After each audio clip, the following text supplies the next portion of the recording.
Welcome back. Always another game podcast listeners. I am absolutely buzzing today because I am talking to an action taker. I am going inside the mind of a former GB athlete, specifically in sprint hurdles, which I'm going to learn a little bit more about in a second. She's also current run and strength coach, and she was the third fastest in British history in the 60-meter sprint hurdles. Today with me, I have Lucy Hatton. Lucy, how's it going? I'm really good. How are you? Yeah, I'm buzzing. Obviously, a lot of these stuff sometimes can take time between booking episodes. I messaged you. You said, call me now. You took the Calendly link, you booked in, and that was literally last week, and we're here already recording. So that's the type of guest I love. No, absolutely no. Thank you. Thank you for having me. I'm excited to get stuck into this one. But first and foremost, before I ask my first opening question that everybody loves, what is the difference between this sprint hurdles and the hurdles that we know, which is, what is it, 110, is it, that they do the hurdles, or is it still 100? Yeah, so you have indoor hurdles, which is 60 meter. You have women outdoors, which is 100, men is 110. And then you also have 400 hurdles. But announced yesterday is the launch of senior 300 meter hurdles, which I'm excited to see the future of how that event goes. I'm loving how sports are adapting at the minute. I know in my sport, ice hockey, they're talking about bringing in to the Winter Olympics 3-on-3 ice hockey, which they've done with the normal Olympics, which is the 3-on-3 basketball. Yeah. And they want it as this kind of like this entertainment thing, loud music, lots of excitement, no hitting, pure skill. A lot of sports are evolving at the minute. So it's nice to see that the athletics are doing the same as well. Yeah, absolutely. I think for sport to keep developing, for, continue to inspire others, to keep it entertaining, we've got to be changing it up. We've got to make, an in-person experience fantastic to keep people coming, keep buying tickets, keep putting money into the sport, but also from an entertainment point from at home, let's just look at the States. They can put on an appearance, can't they? And that's exactly, what we need to be doing, especially for sports like athletics. Yeah, and that nobody does it better than the Americans. If anyone has never been, you got to go to a basketball game. Yeah, honestly, like there's nothing like it. Like people, dancers, t-shirt throwers, mascots, they come out of all sorts of areas within this like split break, and then they just disappear again, like nothing happened. Like it's the weirdest experience, but they do it so well. But so these 60-meter hurdles, are you the one that goes crashing into the end boards then? Absolutely. If you're going fast enough, you should be. If you're working hard enough, you should be bouncing into that wall. It's 60-meter hurdles. It really is an event where you cannot make a mistake. One little mistake in that short space of time, is the difference between first and sixth. And when you come off that last hurdle, it's in your mind, it is just about driving to that line. And so it's, you just want to get your feet back on the ground and go in. And so, if you're doing that bit right and you're crashing into the barrier at the back, then, you're doing something good. Yeah, I love my speed sports. I like it fast. To say I watched my eldest swim and I'm like, no, I can't just see him going over and back. He needs to be doing football or something that's just constantly moving. So I've got a lot of time for speed sports. But go on then. Who is Lucy Hatton? Yes, Lucy. Who is Lucy? The enigma that is, and everyone that knows. One of the best intros that someone said to me once was, Lucy, you're an absolute whirlwind. And I've always loved that because I would say that's exactly my energy. So obviously you've introduced me as athlete Lucy, which I'm tremendously proud of, but I'm also, I work full-time for Active IQ. I'm very passionate about education within fitness and within sport, raising them standards. And I'm a mother and I'm a very proud wife. And we have, we've created our little home over here. And I'd say I am just your normal to-go girl that is dealing with normal stresses. That was who I'd say I am. Yeah, who doesn't love normal? Keeps things nice and simple sometimes. Nice Yeah, and simple. sometimes striving for normal is what most people want when you're up in a whirlwind. Yeah, exactly. So running for you, in my head, so Mhm. I started ice skating at 2 years old and playing ice hockey at 5. I, for a long period of time, thought anybody starting after that was like, you might as well just not start sport. Yeah. Even when I had my boys, I was like, why have they not picked anything yet? I've learned a lot of lessons along the way, but for you, I believe running started at 9 years old. Is that right? So I was able to go to a running track at 9 years old. But before that, I would be running everywhere. And so for me, I was the person for my mum that would go into Clark's when we were getting our shoes. And it wasn't if they fit, do they look good? Apparently, I would run up and down the shop. Do these make me look fast? Am I faster than these, mum? So for me and for my family, running has just always been my outlet from such being a little girl, really. And so for my ninth birthday present, I got to go to the track in Kettering. And I remember coming home and going, that's it, I'm going to go to the Olympics. And it just captured me from that point, and it's been the anchor to my life, really. Why don't they ask adults anymore if we feel fast in our shoes when we get them? It's so Mhm. disappointing. I just want somebody to say, "Oh, new shoes, are they fast?" They don't. Why don't people do it anymore? I know, and it's something that I am trying to change. I am now trying to develop this way of, look, running is tremendously fun. You don't have to just go out for long 30-minute 5Ks. Put your trainers on and let's do some speed training. And the amount of adults that just love it. But naturally, it just isn't out there, isn't it? We think running when we're an adult, and we do think your park runs on the weekend, your 10Ks, or going out for a marathon. But I'm trying to encourage and make running, yeah, more diverse and more varied. It's a scary stat. I can't say exactly what it is, but there's a real high percentage of people that never sprint again after like some point in our 30s. Can't remember Yeah. exactly what it is, but it's quite terrifying how many people never sprint again. I It's know, mad. and it's the amount of people that love it. They absolutely love it. And and that is the age group of, we do have jobs, we do have kids, time is so much limited.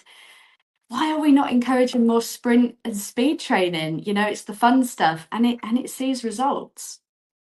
Because too many mums and dads get injured in the sports day sprint race at the end of the Oh year. It's yeah. possibly why.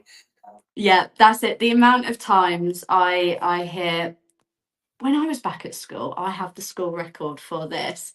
And it always makes me laugh between sort of athletes and track runners, particularly. There is this sort of inner joke of, you have these amazing accomplishments, and obviously you're competing at the highest percent, highest in the sport. And when you do talk to people, the only way people can relate is back in their sports days. And it's always this funny sort of joke of comparing, you know, gone to Europeans or gone to the Olympics, to comparing it to, yeah, when I was 14, I actually hold the school record for the dash. And I go, great, yes. And it's always just this inner joke, because it's the only thing really that people can compare it to. I think that was actually mentioned stuff like that on our last episode with my last interview. We were talking about how people hold on to these past memories. Yeah. You mentioned there, and again, I'm just digging a little bit here. You said almost like you weren't able to go to running until you were 9. Was it like an age group thing? What was it that kind of didn't allow you Yeah, before that? I think so. I think it was quite simply down to health and safety and their insurance. And so I think that's quite normal across the UK. Now, there obviously is sort of kiddie clubs and different bits. But to go and be part of a track, an athletics club as a member, I think it's something around 9 years old, which makes sense. And what was it for 9-year-old Lucy? What was it about running? What feeling did you get? What was it that it brought the that you knew, I'm going to be an Olympic athlete one day? Yeah, so for me, it was my release. I'm tremendously dyslexic, and I'm somebody that I've always really tried hard. You know, I put a lot of effort into anything that's in front of me. And at school, I really struggled, you know, with dyslexia, and it took a little bit time for that to be diagnosed. But something in my mind at the time was being, you know, I put this amount of effort in to school and I see this result. And I put this amount of effort into running and sport and I see this result. And as a child, you know, very negative, you know, I was very, very hard on myself. Unfortunately, it was quite a trait that I held, was very hard, and it was quite upsetting for me, upsetting for those around me. And so for my family, it was about supporting and encouraging running as movement, because it was my release. It was something that made me feel really good about myself and that I was excelling in, because, you know, during the day it was sometimes a really, really big struggle. Mm. Did you notice anything then from finding this passion of running? Did you notice any carryover back into school with any improvements, or did you always have the contrast? Always had the contrast, I would say. I was very in denial about anything being wrong with me for a very long time. And I mean, probably until the second year of doing like into my degree.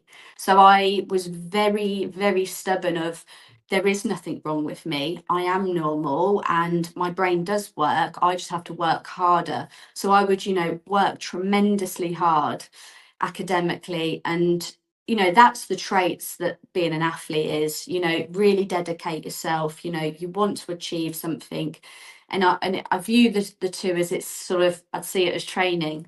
But it was my release. It was, at least it was that sort of time that would make me feel my worth, make me feel my value. So, you know, a lot of time and energy was really driven into me going into sports and continuing with the athletics.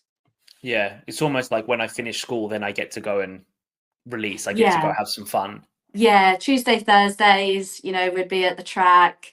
Then, you know, on the weekends with my dad, you know, we'd traveling around competing. And what the beauty of athletics for me is, you know, me and my dad have got a fantastic relationship. You know, we're two peas in a pod. I call him my twin, which is bizarre, but you know, we are very, very similar. And that's just because, you know, my family dedicated their time, their money, their resource. You know, we don't come from a middle class background. You know, we've always been working class people, and so they really fueled all their energy, their finances into keeping a smile on my face and encouraging me to do what I love. And would always say, you know, don't worry, Lucy, the world will open up for you. It's just going to open up differently.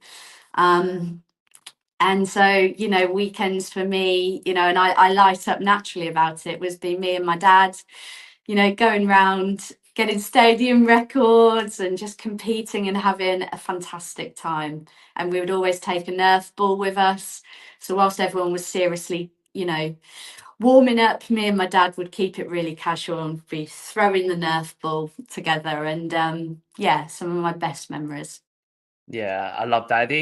You know, I know you're a parent as well now, and Yeah, I've gained more appreciation for what yeah, my parents did for me. absolutely. And you know, I'm kind of giving back in a way now, and making sure that, you know, my boys have an incredible experience in life. You know, obviously, sport is a big part of me. If it is a big part of them, great. If it's not, you know, Yeah, I'll support them whichever way they go in. But it's always great to hear stories of parenting and coaches and yeah. influences on here, because it is a big part of it. It Mm. isn't just about you. It is your journey, but without a solid foundation around Yeah, from you, it becomes extremely difficult.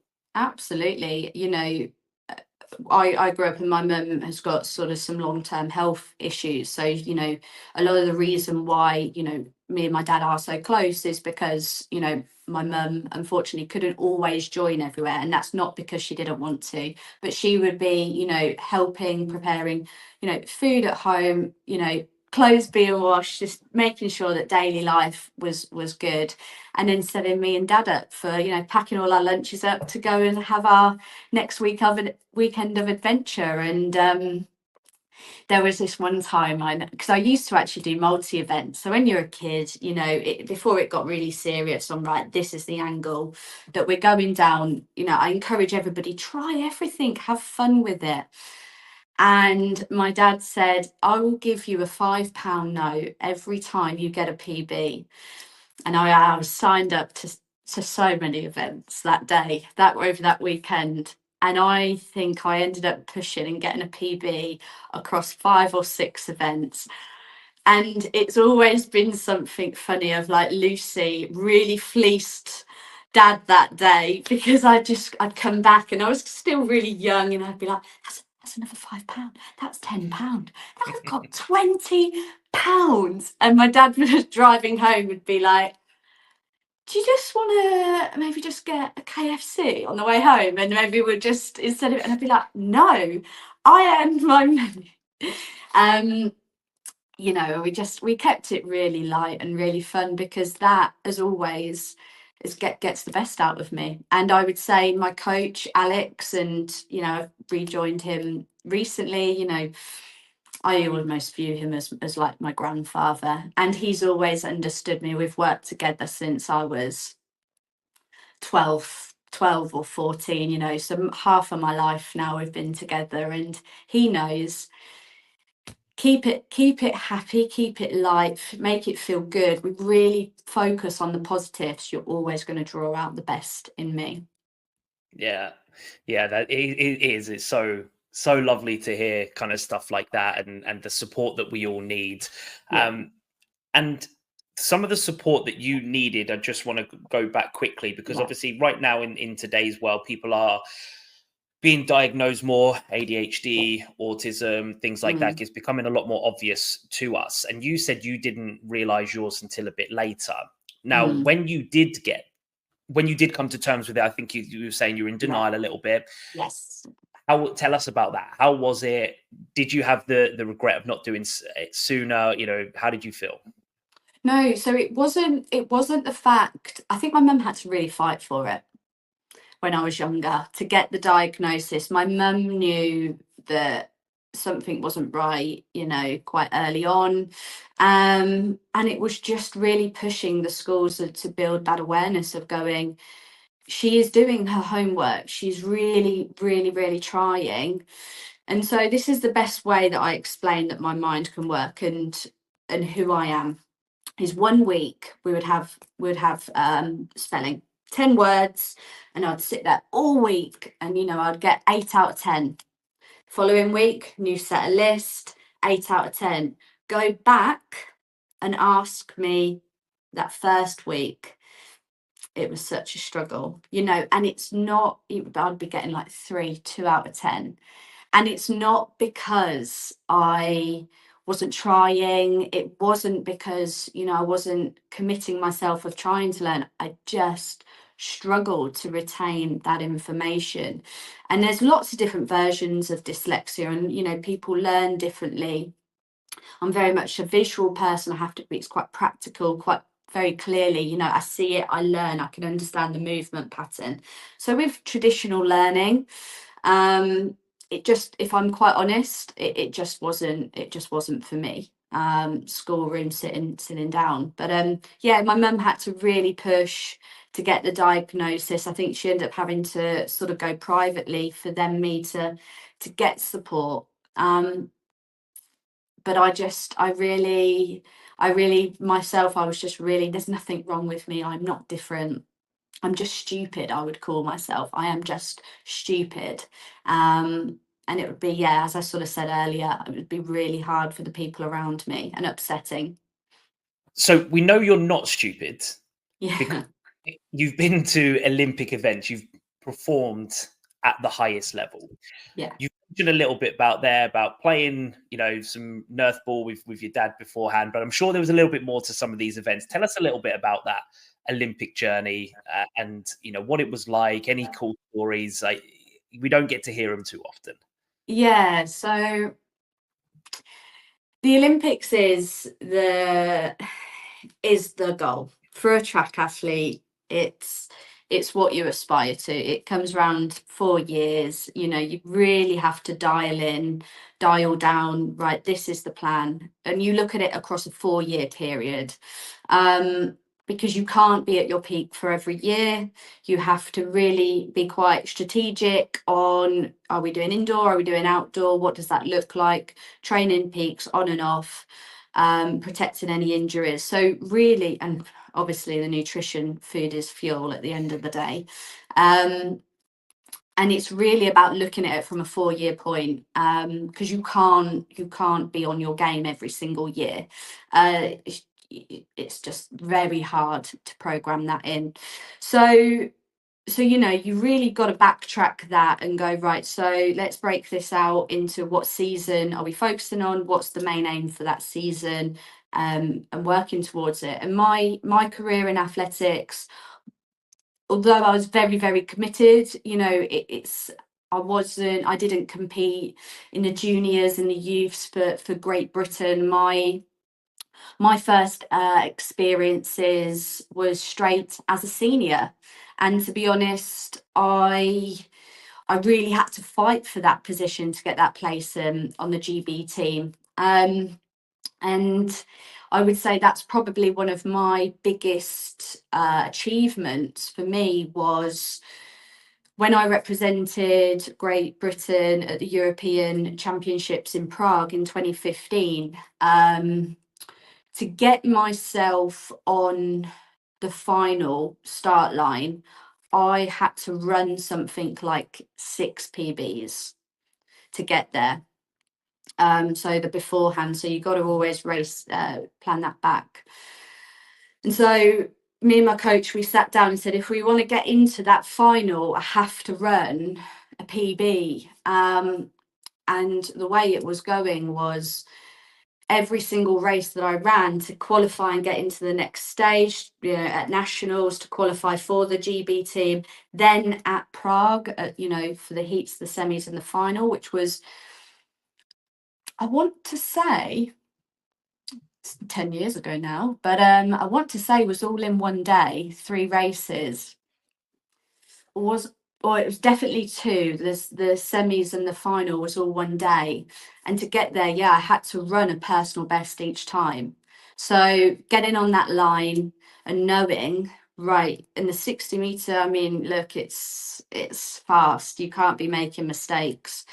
And every time I was on that line, I knew, right, to get to that next part, I have to run my absolute best, my best version of myself now. Okay, so imagine internalizing that. How do you manage that stress? How do you manage that emotion? Not allow that emotion to spill over, because if you do, oh my goodness, you know, you can just it's like a domino effect. You can just go. So it's about containing that, holding that, hosting that, and honing that in. And for me, it was about just tackling what was in front of me in that moment of time and doing it. And yeah, you know, I did it. I mean, I got 6 PBs. I think I saw a commentary from the BBC once that it was like the most unnatural thing to do. It was crazy. It's not really seen. And so I would say, yeah, that was probably one of my absolute finest moments for sure. And we're going to say thank you, Dad, for paying those £5. And I hope he gave you the £5 for these ones as well.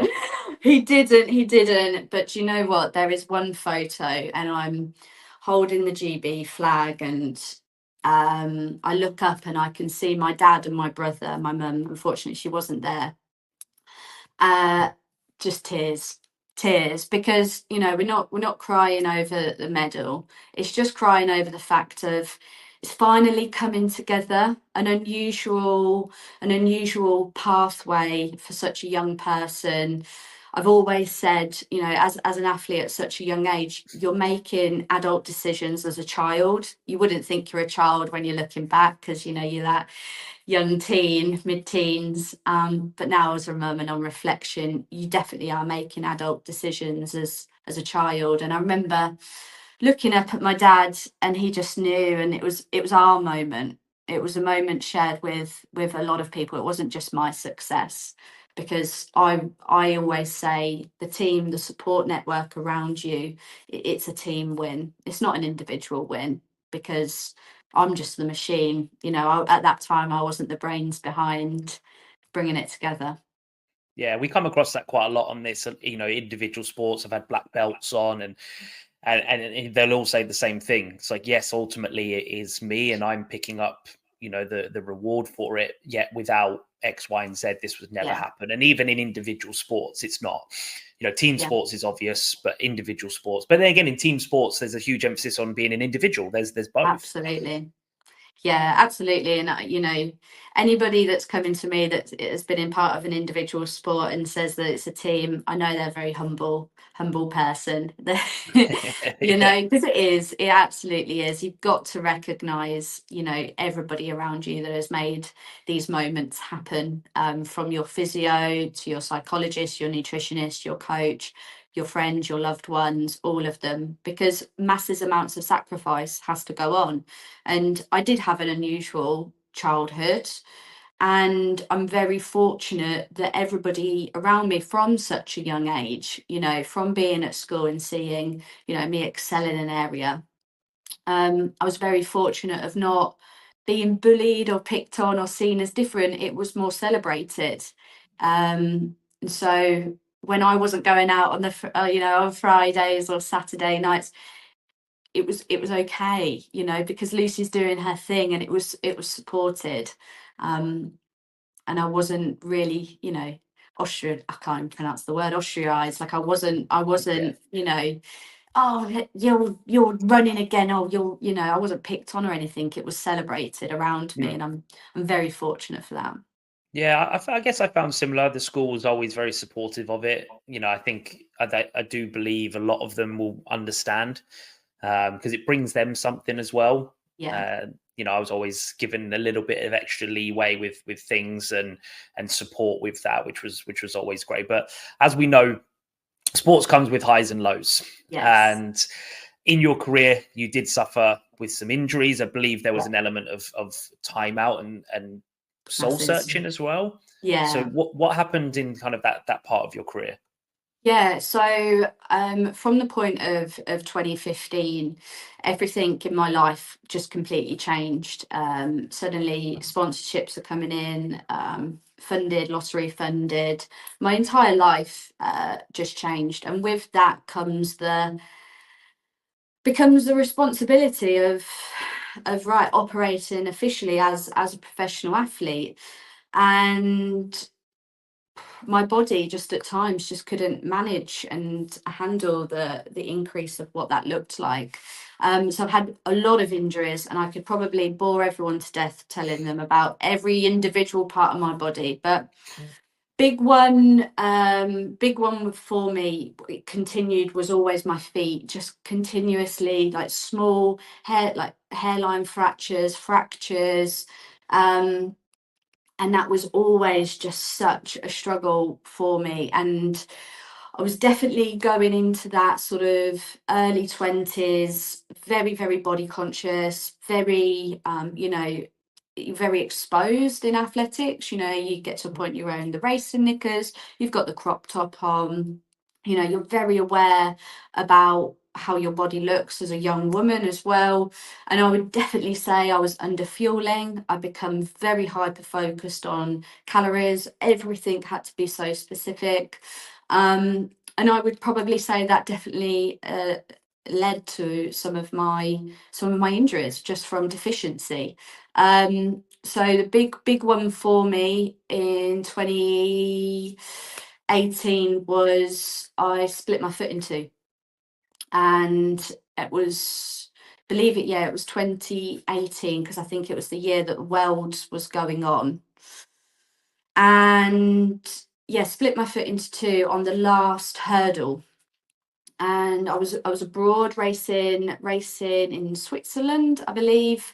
And it's that last hurdle, because you're driving to that line. And I was running a phenomenal race. And I hit the hurdle with my lead leg, Now, didn't bother the lead leg really, but you've got to imagine, I've hit it with the lead. So the hurdle is naturally obviously going to tilt forward and it's going to come back. That caught the trail leg. Now, the trail leg, by the time it wanted to come round and plant, was off balance. So it would land on so I landed on the inside of my foot. Because I've got so much speed and momentum, you don't just come to a stop. I've got the line. This leg comes through, run in. Next stride, I've landed on the outside of my foot. Third stride on the good leg comes through. And by that time, that third step, the foot had just crumbled in on itself. Now, funny fact was the time that I crossed the line in, I think would have would have qualified me for Worlds, and I think come second at the British Champs. That was, I think, 3 weeks later. Which was gutting, and I just remember sitting there going, with a split foot, technically, because I crossed the line with a split foot. I still ran faster than some of them girls, and the competitiveness inside me was like, I should have been going. I should have been in that race. Yeah, it was very difficult. And there's a photo of me sitting on the floor and I'm just about taking my shoe off, and yeah, I couldn't believe it. Couldn't believe I was absolutely gutted. So Because that that's got to was, be hard as well, because yeah, you're doing all of that, and like you said, there's a picture of you, so people are watching, yeah, and your misery is being broadcasted. yeah, You said earlier, this physical appearance there is with an athlete, right? yeah, With anybody that's in a physical sport, people are looking and judging, and unfortunately often they judge by people that aren't in any yeah. physical shape. Wow. I got it latter part of my career more when I was semi-pro. I'd often get a lot of shouts from the stands, oh, you're a fat PT and all this stuff. And a large part of me, I got brought up with thick skin. Yeah. That was a big part of what my parents taught me, and a lot of it's words, but still at the same time, like, Oh, it's, oh, geez, man, just give me a break. I'm out here yeah, just doing a sport that I love, but people argue it comes with the territory. yeah. I Um, mean, look, ha- I'll be honest. I was at some events like abroad and away, and it wouldn't be from your competitors' coaches even whispering something in your ear when you're having your dinner. Oh, you're having that, Mm. and it's just this whole competitive edge, and you think, Yeah, now I'd think, F off, yeah, excuse me. But at that yeah. time, you're so impressionable, and it is easy for you to go, oh, yeah, maybe I should put that down. And it's all just a game, Mm. it's a game, and you've got to learn, have this thick skin, and these experiences that I've drawn from being an athlete, and then yes, it was unusual, sort of childhood, but I have brought that into every element of my now, of what my life is like now, and I think I have had a great career so far, as I was guided, you know didn't really have a lot of support and guidance when I retired. So I really had to lean on, what my attributes were, and take it forward. Yeah. Uh, Rather than kind of going into too much detail on that side, it would just be great to hear if you have some advice for a young athlete, whether male or female, Yeah. going through that at the moment, because it is a big part of. I've had an earlier discussion with the gymnast on the show, and things like body imagery, body Yeah. dysmorphia, under eating, feeling like you have to be at a certain standard. Yeah. It's improved, I believe, within sport, but it's still very much there. Humans are deeply ingrained in these behaviors to judge. Yeah. Have you got any advice for somebody that is listening, or a parent of somebody that is listening, that you can kind of get them into a better mindset if they are struggling in that department? Yeah, absolutely. So my advice, and look, I speak to clients about this daily, because yes, it suffers with, I said, we see it a lot with young girls, and teens, and obviously the rise of social media and food and all of these things. There's a lot of information out there, and it's very easy, I believe, to use food as a self-harming issue, withdrawing yourself, restricting yourself. These are very negative, bad habits. And I would encourage any parent, any coach, or any individual, food is fuel. You don't need, if it's getting to the point for you that, you know, you're training hard, you're working towards a particular goal, look, you have to fuel your body to enable you to go where you want to go. And get on board a nutritionist. Use that, as you know, what we've spoken about so much today is about your network, your support. Bring them into the team. Food shouldn't be feared. Food should be celebrated, because it's allowing you to adapt, it's allowing you to develop, it's allowing you to function. If you're running on an empty tank, you cannot progress any further. You're putting your body at a detriment. So, you know, you don't have to go wild on food. You don't have to restrict yourself. Get it under control.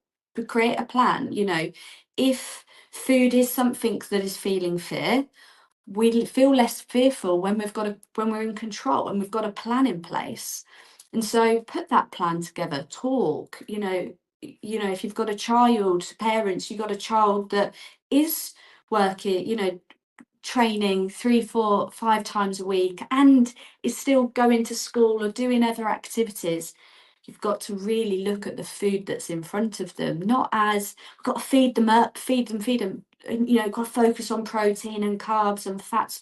No, we've got to just focus on putting a plan in together so they can continue to do what it is that their body and their sport is requiring them to do. And just look at it as plain and matter of fact.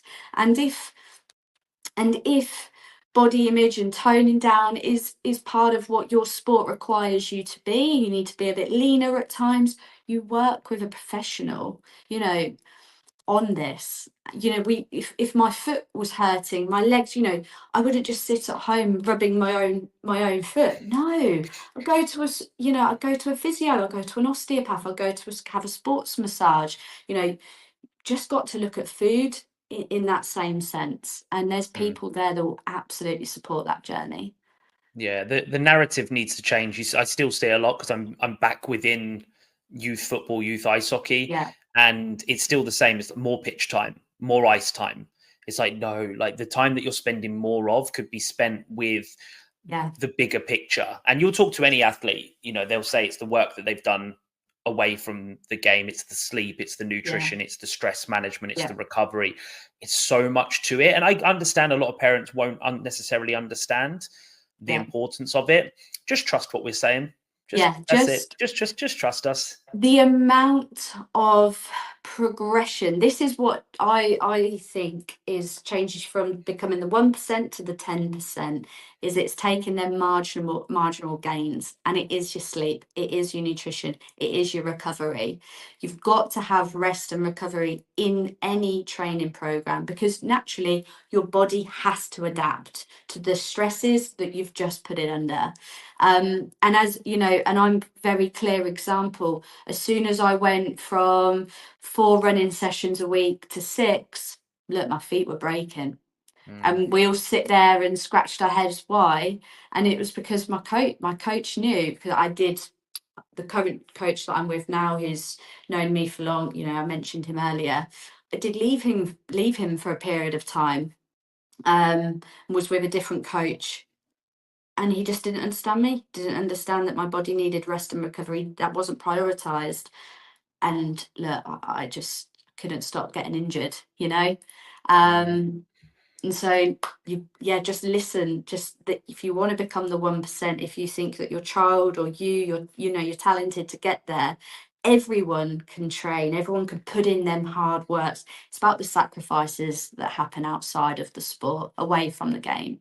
It happens, you know, in that time when you're prioritizing the sleep. You know, you're not sitting up just watching Netflix and watching adolescence at the moment. You're getting in your quality sleep, and that's all down to being strategic, creating that plan of success. Yeah.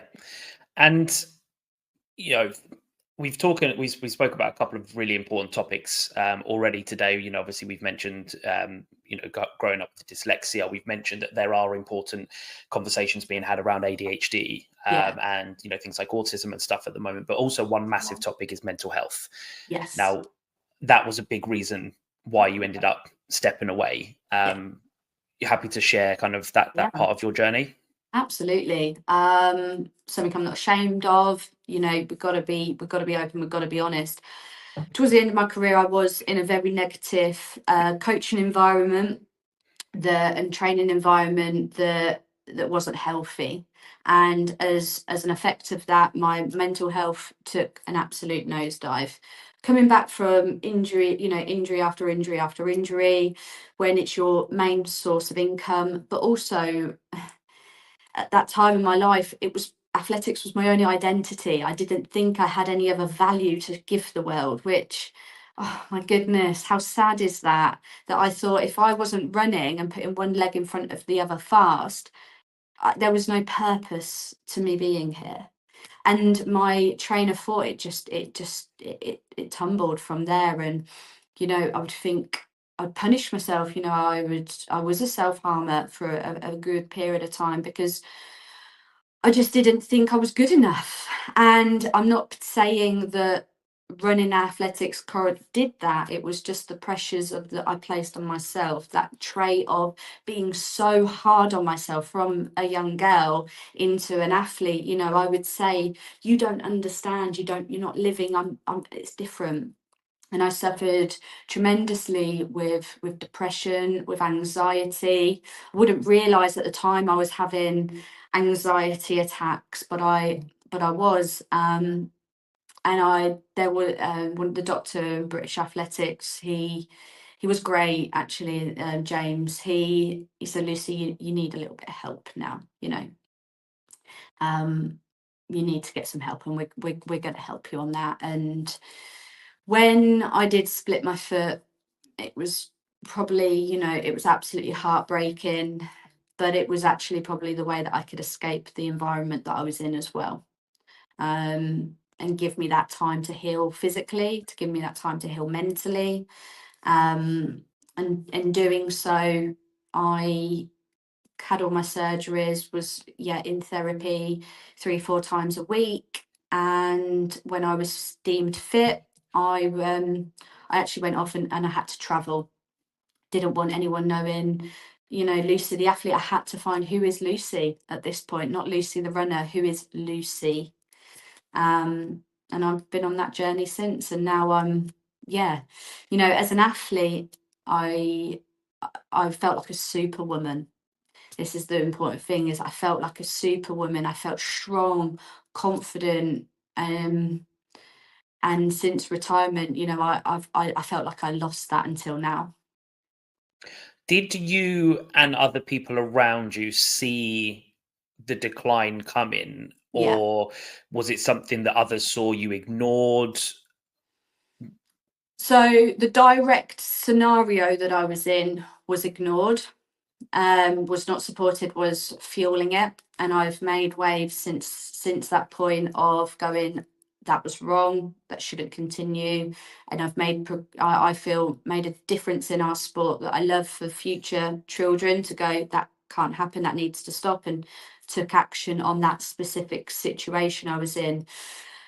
But outside of that, friends and family absolutely could see me going downhill. And, you know, when you're in a place of mental health and mental health crisis, you do not see the impact that you're having on everybody else.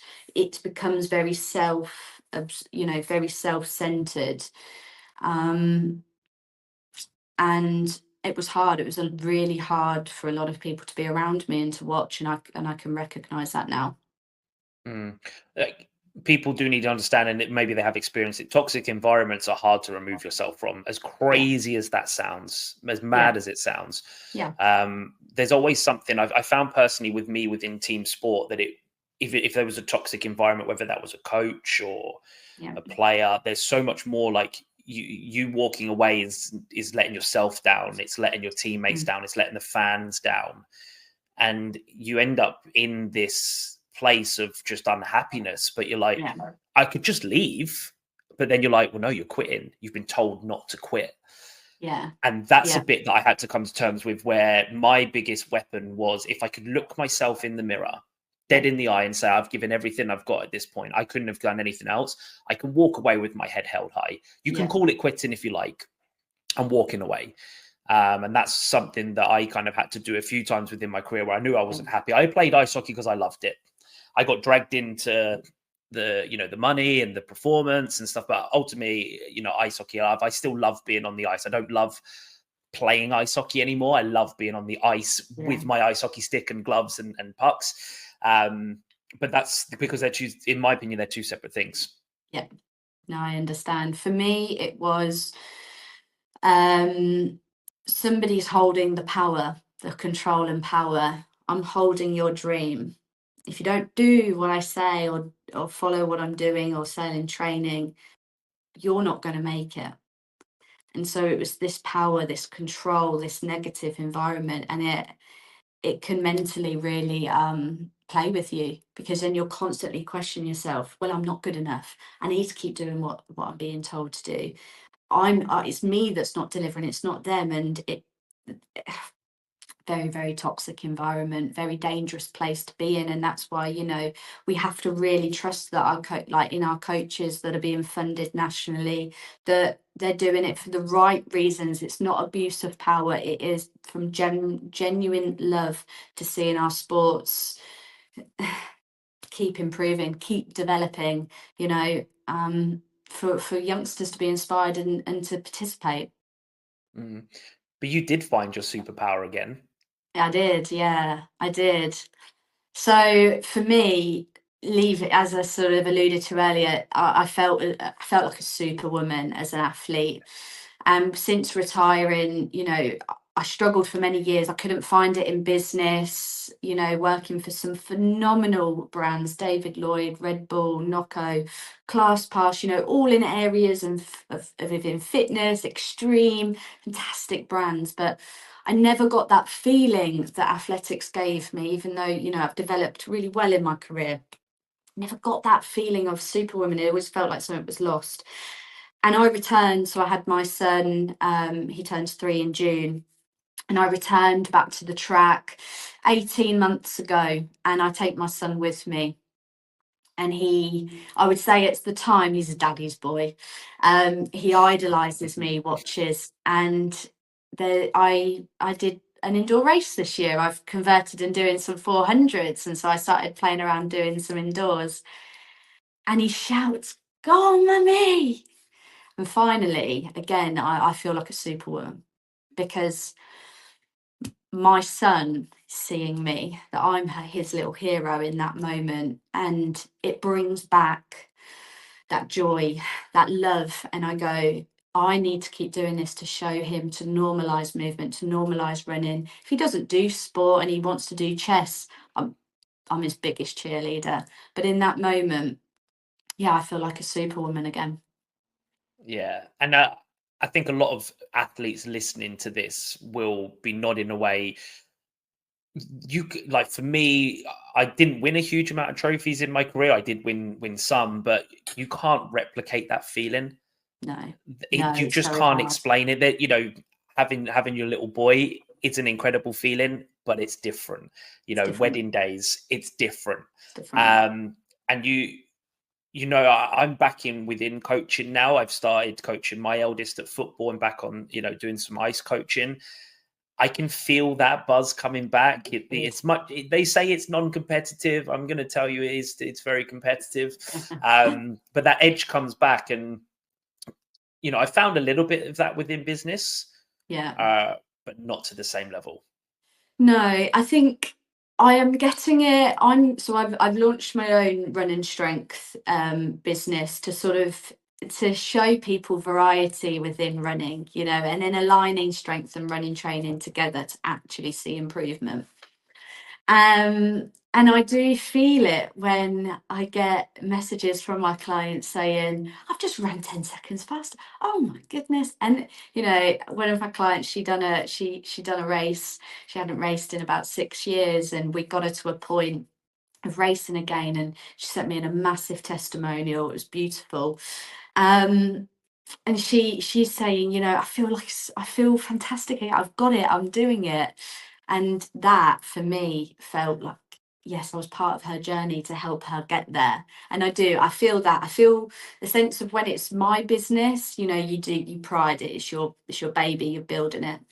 with other businesses, I get very passionate, but it's just not naturally that same love, I would say. But Mm. for me, I work in fitness education now, and it is really good to be part of something and part of a business that are just wanting to raise the standards of our beloved area.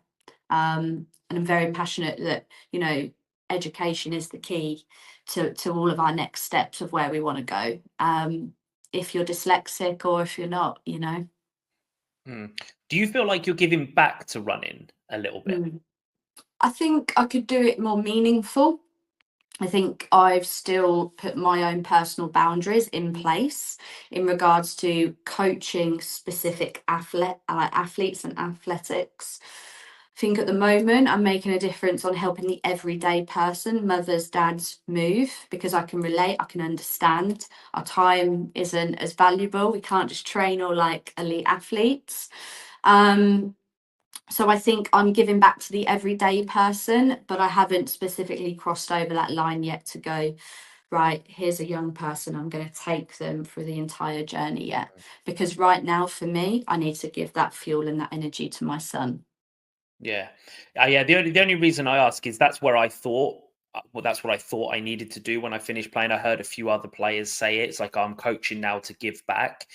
I don't coach to give back now. I Yeah. coach because I love to see that change, that light bulb go off and Yeah. go, okay, you said to do this. I did it. Oh my, that worked. Yes. Whoa, I'm Yeah. going to do it again. Yeah. Even now, just saying it, you kind of get like the little tingles, like, yeah. And that drives me. Obviously, it's what I do with my business leaders and stuff as well. It's the same thing. It's that Yeah. light bulb moment. Look, they listened to me. It worked. Wow, that's a fantastic feeling. So it was just Absolutely. interesting to see if kind of where you were at on getting back into within the sport, if you had Yeah. the same mindset. Yeah, I don't see it as I'm giving back to athletics. I'm giving back my experiences, and I'm now in a place of sharing that onwards. Yeah. So if you were to go back to even just to the girl that was lined up before that race where you Mm. split your foot, Mhm. would you say anything differently to her with what you know now than what you were telling yourself at the time? It would be a very long conversation, Shaun. Okay, maybe a Uh, little bit before the race then. yeah, I would say it's okay not to be okay. It's learning to celebrate the moments more.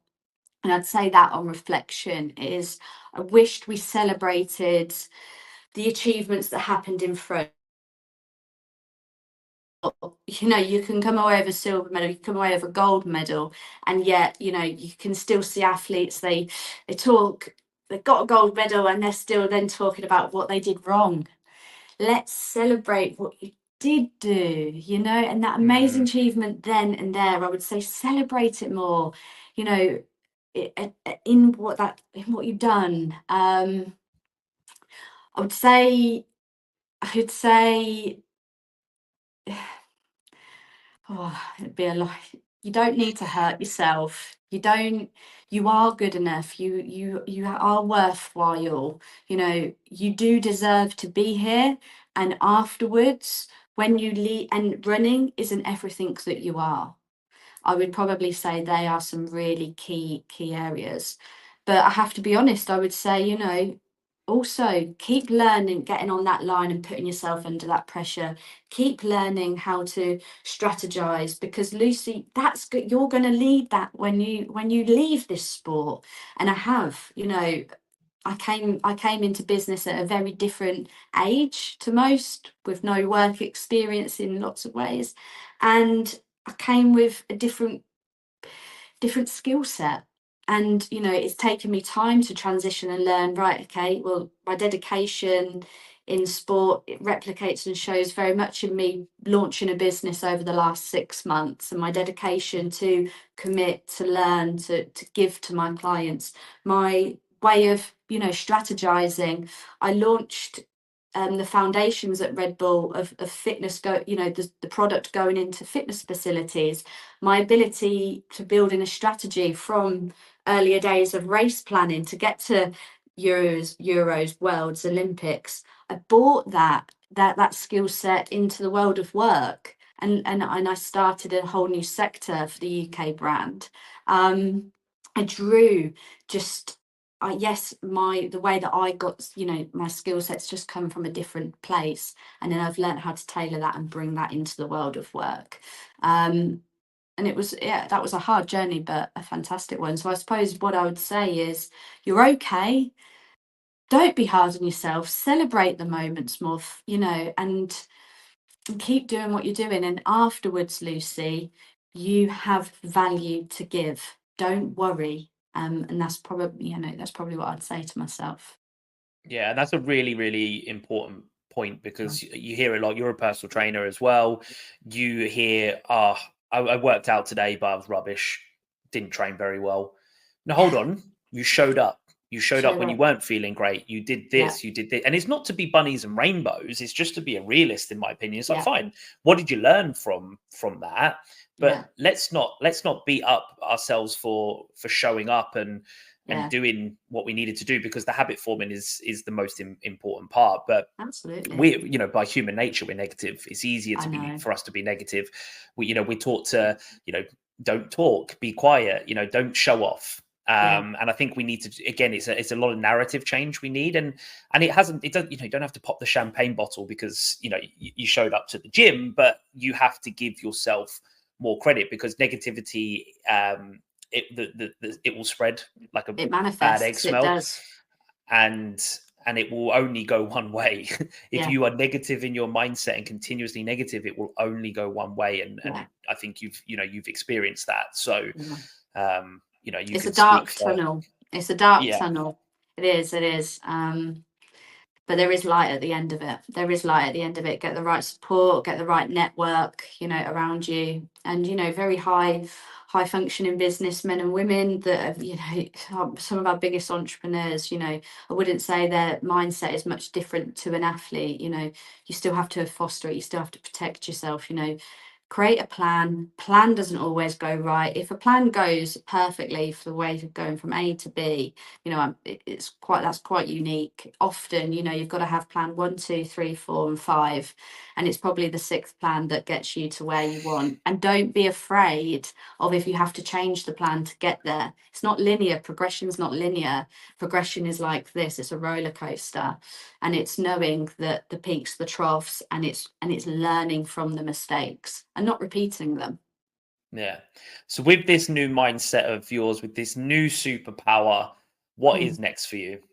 So next for me is building my online coaching business, impacting my community with being in-person presence.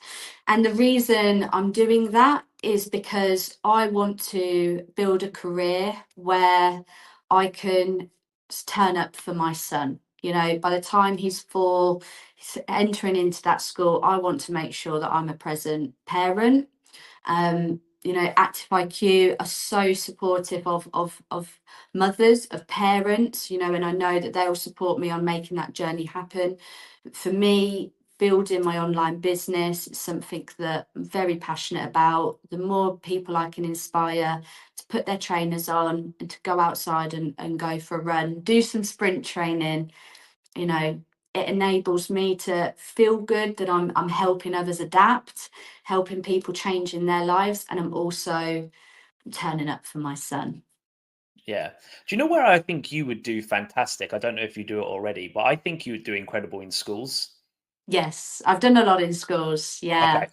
Yeah. Done a lot in schools. I actually made it a little mission when I got my European medal. I completely volunteered my time to, I think, about 48 schools around the UK to go and talk and present. I think I did that in 2016 to present and go in and say, I wasn't the best at maths and English. I loved history because it's storytelling, but this is my thing, and inspired kids, and tried to get that medal around as many kids' necks as possible to show them. And you know, if I inspired one person, I see that as successful. All I had to do was give my time.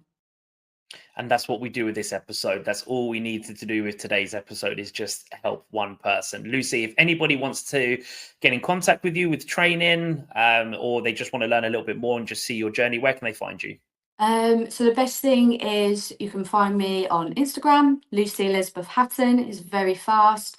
Or what we can do after this is I can share my email address, and we can get people if they want to reach out, then I'm always here to support them. Amazing. Lucy, thank you so much for coming on. I've really enjoyed that. I've learned an awful lot today, and I really appreciate giving up your time. No, thank you so much for having me. Thank you. And thank you to everybody that's tuned in to this episode. As we said, all it needed to do was help one person today. If that was you, our work here is done. And if you know somebody that needed to hear this, please send the episode direct to them so they can hear this.